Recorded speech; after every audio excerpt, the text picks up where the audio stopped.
Now look, the next thing that we're going to say is what your mind needs to let you be your best self. All right? What does your mind need to view yourself as like a worthwhile guy? So what we call this is your identity criterion. We could also call it your entitlement criterion, and we'll run through it very quickly.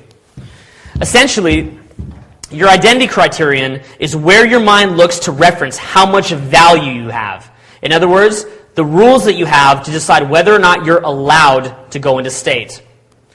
Now, like a thermometer, it will go up or down depending on your criterion. I want you, okay, think about this, guys. Stop and think about this. Everyone has that thermometer. So if you've got that thermometer of when you allow yourself to be in state, what are the things that are affecting it? Think of it like this.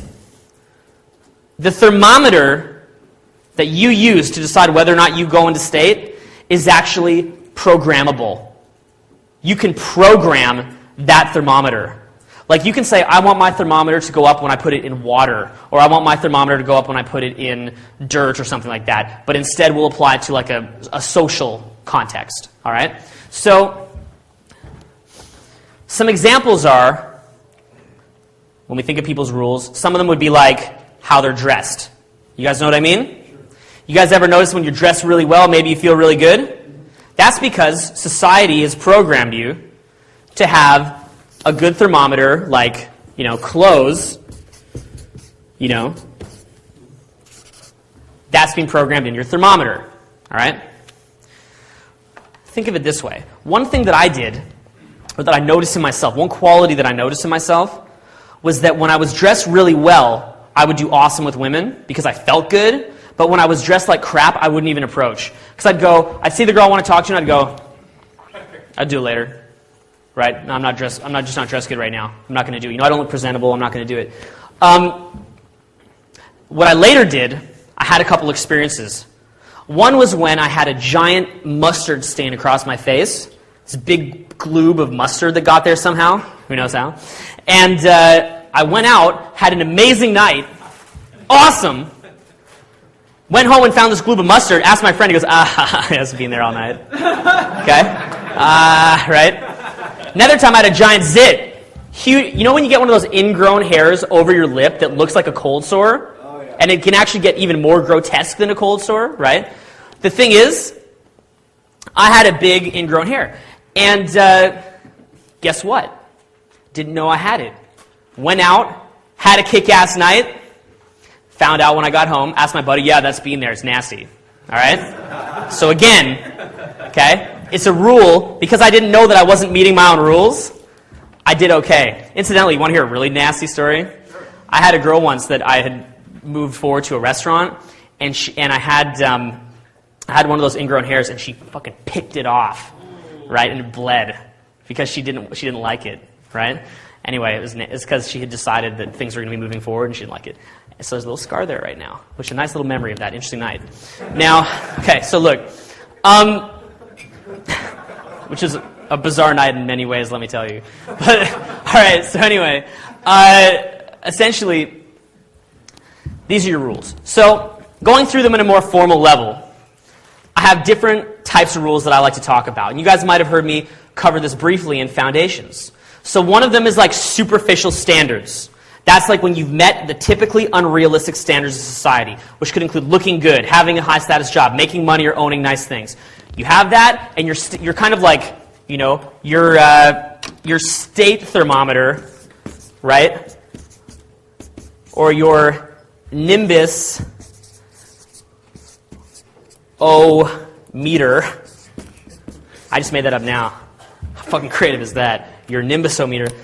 That's like going to be like the new popular jargon on the forums now, right? The nimbusometer. Is my like the newbie like is my nimbusometer good? All right. So look, we've all been there. So look, essentially, your state thermometer. It's like you've got the job, you've got the money, the house, whatever it is, so you feel good. All right, and the state goes up. Likewise. The next one I talk about is alliances, which again is my nerd term for friendships and relationships. We call that alliances, which essentially means like when you feel guaranteed acceptance because of the people around you. That can include having attention from girls, high-status friends, or having a girlfriend around, having people that being nice to you in your environment. We'll cover these in more depth in a second. Next, competencies. When you have anything that makes people want something from you. Having access to something exclusive, having knowledge or expertise that people want, having entertaining jokes that can engage people for a period of time. Next up, role plays. Like when the circumstances in your life call on you to assume a role. Maybe being in a respected or professional role. Being a teacher in a teacher-student situation. Being surrounded by people of lesser status and fulfilling the role by default. So let's look at some of these criterions. Now, of course, everyone's criterion is different. Someone from South America probably has a very different set of criterions than someone from here. Some bushman out in a tribe maybe thinks how many bones he has in his nose makes him cool and wouldn't respond to that here. So really think about that. All right, now look. Okay, the clothing example. Great example.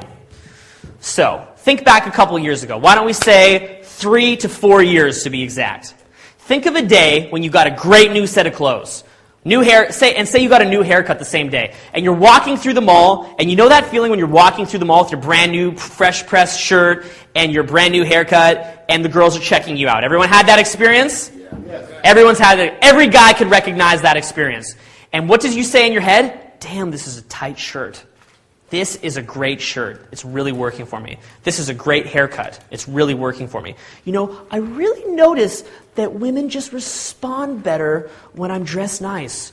I just really noticed that, right? Some guys will say, I really noticed that when I hit a certain body fat percentage, it's just that sweet spot where women just start to respond better when I hit that certain body fat percentage. It's like, yo, do you really think that most people know the difference between you at 16% body fat and 13% body fat? Do you really think that? They don't, but you know it. And so the little communications that you have are different.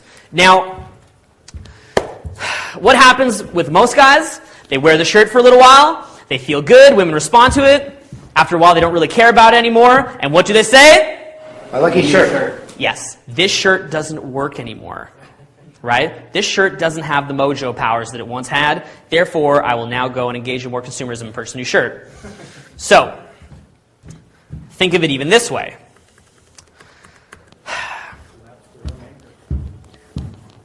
Yeah. If you were to wear the clothes, going back again 3 to 4 years ago, think back to the clothes that you wore 3 or 4 years ago. They may well be as fashionable now as they were then, or maybe they wouldn't, depending on what you're wearing. But let's say that they were. If you were to wear, I want you to picture it, wear those exact same clothes right now, how would you feel? Maybe some of you guys have a similar way of dressing as a couple years ago, but surely there's many of you in this audience who are like, no, that shirt definitely wouldn't work if I wore that now. Why? Because your own sense of style has changed. Your own rules about, when you feel good and what types of clothes you'd be wearing have changed. And so therefore it would no longer work. One thing that I really started doing when I was really working on this stuff, like hardcore, making big strides, was even going out not dressed nice.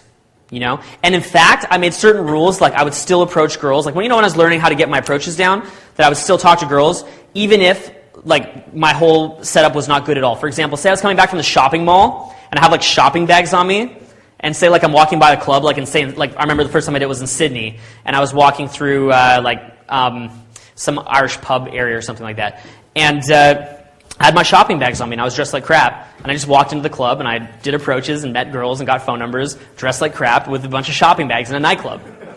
Okay? Looking totally stupid.